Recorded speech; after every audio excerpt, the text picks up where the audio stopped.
And right now, new at noon, cocaine cargo on display at Port Everglades. The Coast Guard just a short time ago offloaded cocaine seized at sea with an estimated value in the hundreds of millions of dollars. CBS 4's Carey is there live for us with the big haul by the Coast Guard. Carey.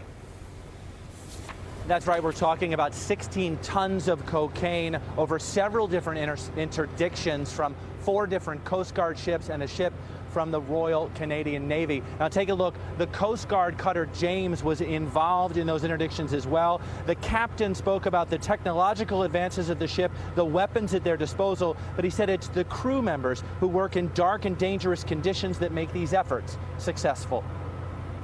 The U.S. Coast Guard shared this video of drug smugglers in the Eastern Pacific from earlier this month. They were caught with cocaine, we're told.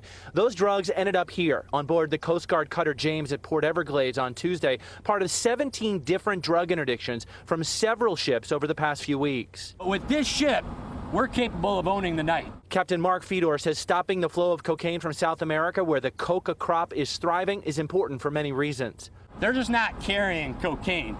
They're delivering violence, corruption, and instability to a part of the world, the Western Hemisphere, that just can't absorb it. Fedor says the James has the weapons to stop the go-fast boats that tried to bring these drugs to U.S. shores, drugs that would sell for more than $1 billion. Specifically, the Coast Guard has go-fast boats of their own and a helicopter squadron that rules the air.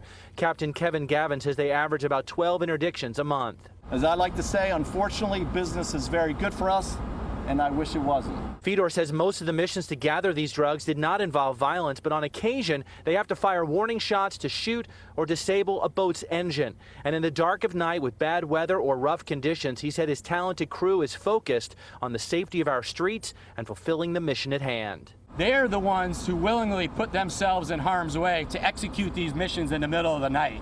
They bring this ship to life, they animate it, they give it personality. So they are the heroes in this story.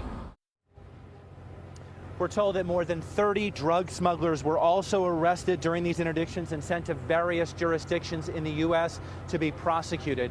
Now, the crew obviously very excited about these interdictions, the drugs they were able to take off the streets. We're also told they're happy for another reason. They get some time off at their home port of Charleston, South Carolina. Live at Port Everglades, Carey, CBS 4 News.